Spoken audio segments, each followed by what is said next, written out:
Hello, traders. FX Pip Collector here. Today is Tuesday, September 30th, and this is my analysis for the US dollar Swiss, and we're on the 4-hour time frame.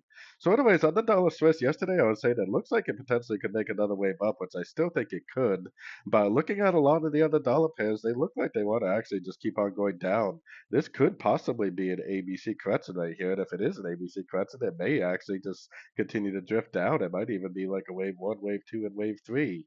So taking it down to the 1 hour time frame is where we should be able to see this. Because on the 1 hour time frame, if we start breaking structure to the downside, then we pretty much confirm that this is the end of a wave C and we're going down.